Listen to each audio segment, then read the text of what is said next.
In this movie, a young FBI trainee named Clarice Starling is assigned to interview the brilliant but insane cannibalistic serial killer, Dr. Hannibal Lecter. As she delves into the twisted mind of this madman, she becomes entangled in a deadly game of cat and mouse. Now, grab your popcorn and let's get started. Clarice Starling, an aspiring FBI agent, is summoned from a demanding training exercise to meet Jack Crawford, her superior. He tasks her with interviewing the infamous serial killer, Hannibal Lecter, known as Hannibal the Cannibal. Clarice is given a dossier, a questionnaire, and a badge with a tight deadline. Clarice questions the urgency and the potential link between Lecter and Buffalo Bill, another serial killer. Crawford wishes for a connection, but advises Clarice to follow protocol and avoid sharing personal information with Lecter. At the asylum, Dr. Chilton, the warden, makes inappropriate advances towards Clarice. She skillfully deflects his advances by mentioning her pending report.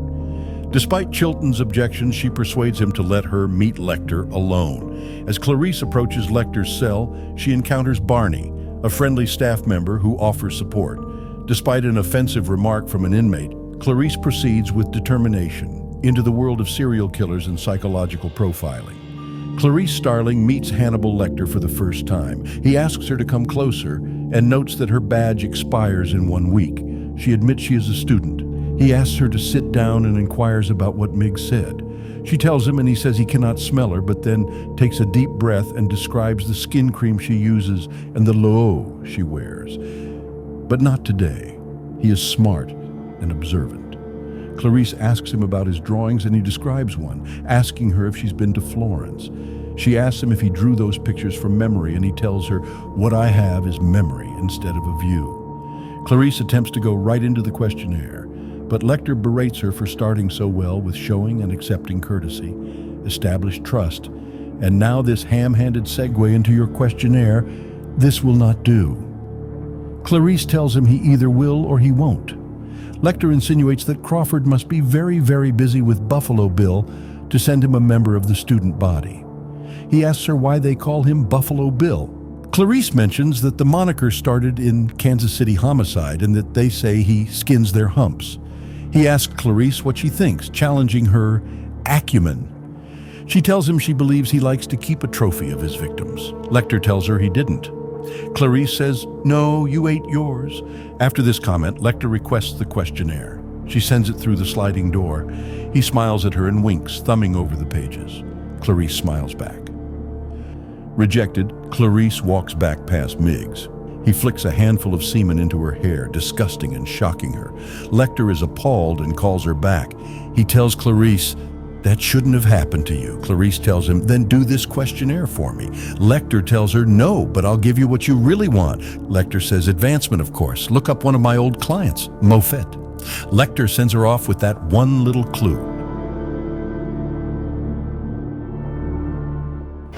In the FBI library, Clarice investigates Lecter and suspects Crawford's involvement in his capture. Crawford informs her of Miggs's death and instructs her to look into Moffett. Clarice visits your self-storage, finding a preserved head in a jar. She reports her discovery to Lecter, who gives her a completed questionnaire. Clarice learns the head belongs to Benjamin Raspail and speculates he was a transvestite. Lecter hints at a deal for his cooperation and offers a psychological profile of Buffalo Bill in exchange for certain conditions. He emphasizes that time is running out to catch Buffalo Bill. Memphis, Tennessee. Catherine drives home at night, unaware of being watched through night vision goggles. She encounters a man struggling to load a couch into a van, offers to help, and is ambushed by him. In training, Clarice is called for an urgent assignment by her trainer. They head to Clay County, West Virginia, discussing the Buffalo Bill case. Crawford explains the killer's pattern and Clarice offers insights. At the funeral home, Crawford and Clarice meet with the local authorities, but the sheriff rebuffs Crawford's attempts at collaboration. Crawford talks privately with the sheriff, leaving Clarice with uncomfortable male deputies. Clarice's traumatic flashback is interrupted when she takes charge of the situation, clearing the room to work on fingerprint data transmission. In the autopsy room, vapor rub is applied to mitigate the impending smell as they open the bag. Clarice initiates her examination, noting various details. Entrance wound, likely not a local, pierced ears, signs of struggle. She discovers broken nails and dirt beneath them, indicating an attempt to escape. Inside the victim's mouth, she finds an insect cocoon. During their car ride, Crawford discusses his strategy with the sheriff. At the Museum of Natural History, Clarice consults scientists who identify the cocoon as that of a death's head moth. The scene shifts to a live death's head moth in a disturbing setting with surgical knives and a naked man at a sewing machine, juxtaposed with Catherine's cries from a pit. Clarice and her friend Ardelia learn about Buffalo Bill's latest victim, Senator Martin's daughter, which escalates the case's significance. They discuss the power of using Catherine's name to humanize her. Back at the hospital, Chilton protests Clarice's unscheduled visit with Lecter. Clarice proceeds with her work, leaving Chilton to devise a plan. Clarice Starling lays out the terms of her deal with Hannibal Lecter in front of him. She tells him the senator offers a transfer to a VA hospital, maximum security, with a view of the woods, books, and 1 week a year, a trip to an island to walk the beach and swim in the ocean if your information results in the capture of Buffalo Bill and in time to save Catherine Martin. You get nothing if Catherine Martin passes away. This deal is significant because it offers Lecter something that he has always desired: freedom. Buffalo Bill is holding Catherine captive in his basement. He is taunting her and telling her to put lotion on her skin. At the hospital, Lecter is visited by Chilton, who tells him that there is no deal to transfer him to a VA hospital. Chilton then offers Lecter his own deal: identify Buffalo Bill by name and get a transfer. Lecter agrees and tells Chilton that Buffalo Bill's real name is Louis Friend. Lecter is then transferred to Memphis, where he meets with Senator Ruth Martin and her team. He tells them that Friend is a former lover of Benjamin Raspail, who murdered a transient and made a skin suit out of his skin. Lecter also tells Martin that Friend is a coveter, meaning that he kills women in order to possess them. Clarice visits Lecter in Memphis and asks him for the truth about Buffalo Bill. Lecter tells her that everything is in the file, but Clarice presses him for more information. Lecter tells her that Friend is a coveter and that he kills women in order to possess them. Chilton interrupts and Clarice retrieves her case file. At the airport, Clarice departs with her case file. In Lecter's cell, he discreetly removes a piece of metal from Chilton's pen and begins picking the lock on his handcuffs. When the wardens enter with his meal, he swiftly handcuffs them, incapacitates Pembry, and kills Boyle. In the CP, they notice the elevator's movement, hear gunshots, and Tate calls for backup and a seal. They find Boyle mounted on the bars and discover Lecter's escape. Pembry is rushed to the ambulance, but blood drips from above. Officers on the second floor shoot Lecter through the elevator hatch, and his half-disguised body falls through. In the ambulance, Lecter reveals his escape and kills an EMT. At Buffalo Bill's eerie home, he is seen sewing what appears to be human skin.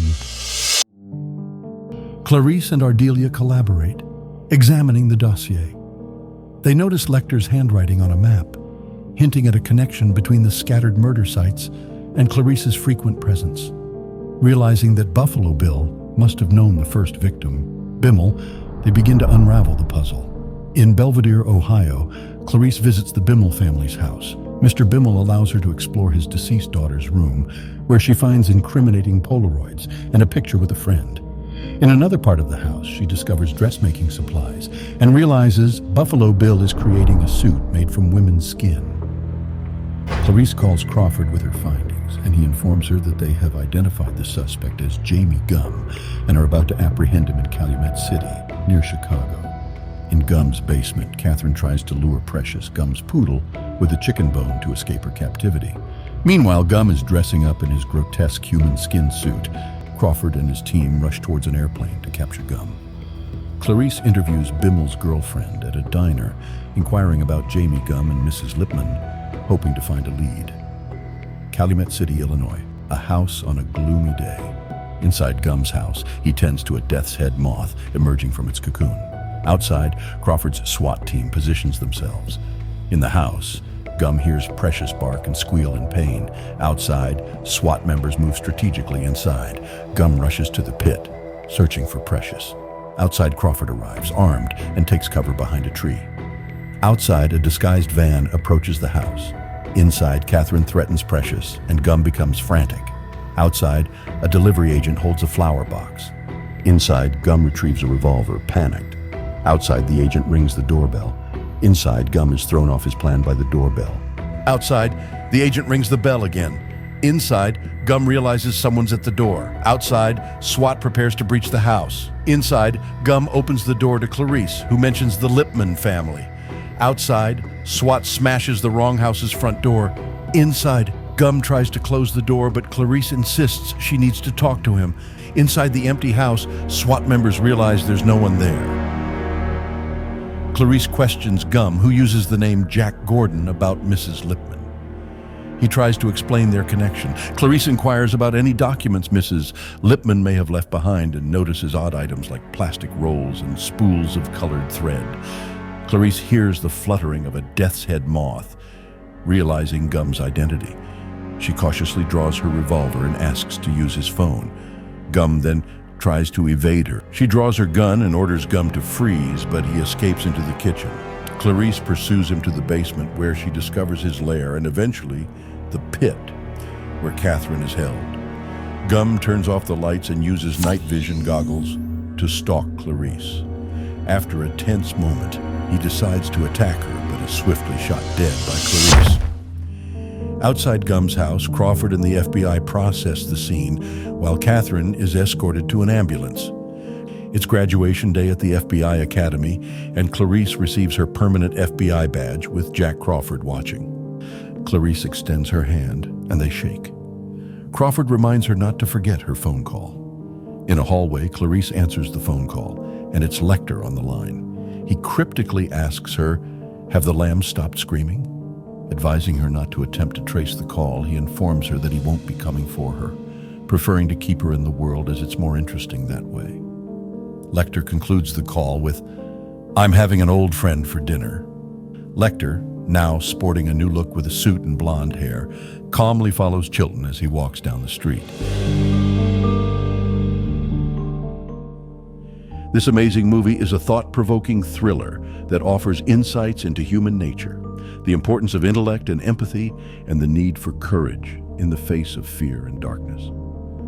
Thank you for watching. Please don't forget to like, share, and subscribe.